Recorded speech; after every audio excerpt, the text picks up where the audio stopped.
What's up guys, Dustin McDangles back here with another video, and welcome back to the NHL season preview series here. So we are back in the Central Division to wrap things up in this division, and we are going to be taking a look at the Colorado Avalanche here in today's episode. Before we hop into everything with it, guys, I want to thank you so much for all the love and support you guys have been showing the channel. Be sure to hit that subscribe button. We are looking to hit 500 subscribers before the start of the season. But in today's episode, we're going to take a look at how the team did last year, record, stats. We'll take a look at the players that have left, the players that they have brought in, and then we'll take a look at the projected lines, contracts, as well as we will take a look at what I think they will do this upcoming season. So without further ado, guys, let's go ahead and hop in and take a look at the Colorado Avalanche. Taking a look now, guys, at the Colorado Avalanche. As we all know, they finished up the year as the Stanley Cup Champions. They actually finished the year off with 119 points, which is good enough for first place in the Central Division, making it all the way through the playoffs, beating the Predators, Blues, Oilers, and eventually the Tampa Bay Lightning in the finals 4-2 to win their second ever Stanley Cup as a franchise. Very exciting stuff for those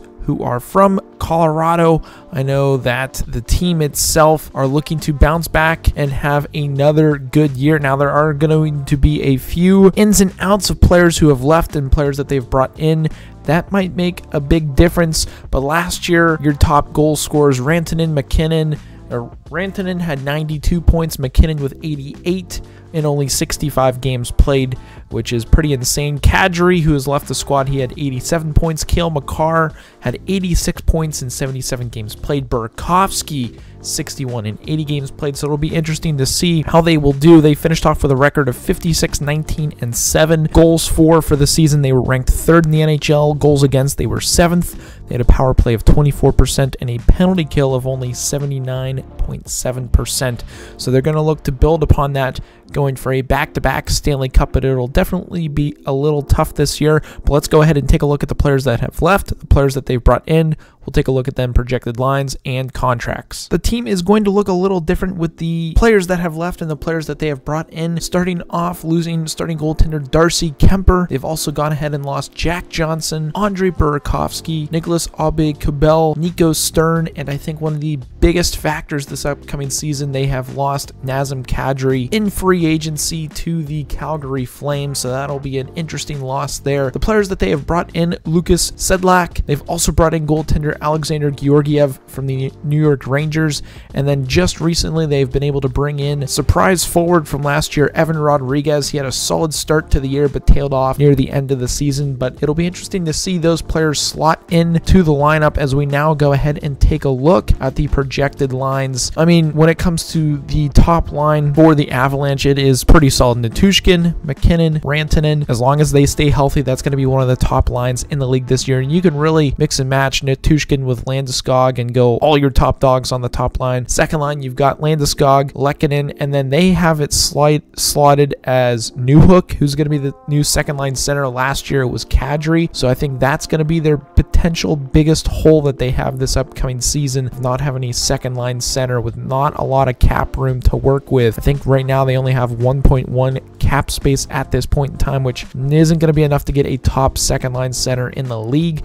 Third line, Rodriguez, Comfer, and O'Connor, pretty solid there. And then you've got Cogliano, Myers, and Helm for the fourth line. On the back end, they're looking very solid. Taves, Makar, Gerard, Manson, and then you got Byron and Johnson on that third pair. Again, you can mix and match any one of those guys on any of those pairs. I don't think Makar and Taves are going to be touched, though, so the second and third pair would be the ones that maybe see some change to them, unless Taves or Makar aren't playing great at any point this upcoming season. Between the pipes will be interesting as well. Francois and Georgiev.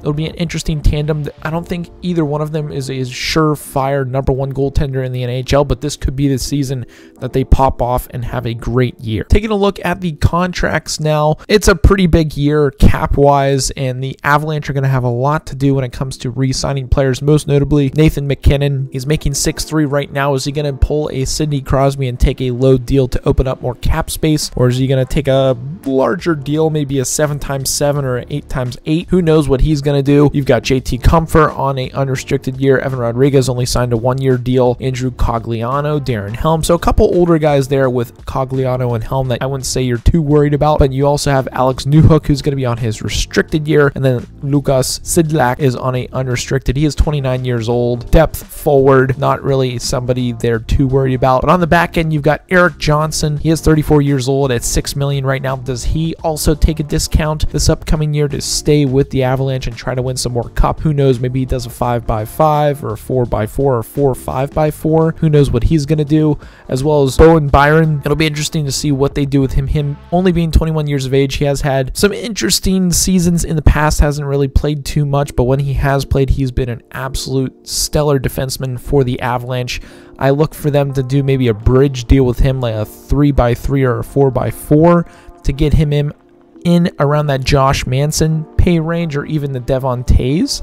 So we'll have to wait and see there. The goaltenders are locked up here for a little while, so it'll be interesting to see what they do with all those unrestricted free agents, especially Nathan McKinnon, and how they can restructure or get a new deal done for him.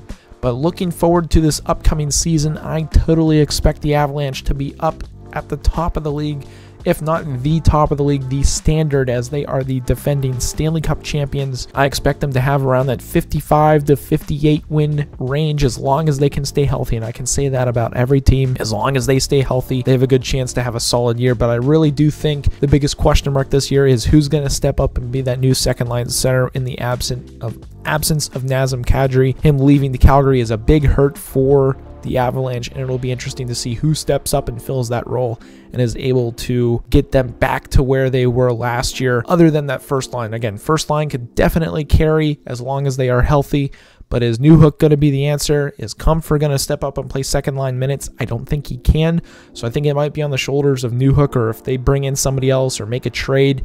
Who knows what the Avalanche have up their sleeve, but I fully expect them to make a run in the playoffs, maybe even meet the Edmonton Oilers again in the conference finals, but who knows? I want to hear from you guys out there. Let's hear from the Colorado Avalanche fans. What are you guys most concerned about this upcoming year? The goaltending situation, the loss of Kadri, the health of the team. Will they be able to stay healthy this upcoming season and make another push? Let me know what you guys think down below in the comments, but if you've made it to this point in the video, be sure to hit that subscribe button. Join the community. We're looking to hit 500 subscribers by the start of hockey season. That's going to be it for today's episode, guys. We'll be getting into the Eastern Conference starting in the next video, but I hope you guys have a good one, and as always, stay dusty.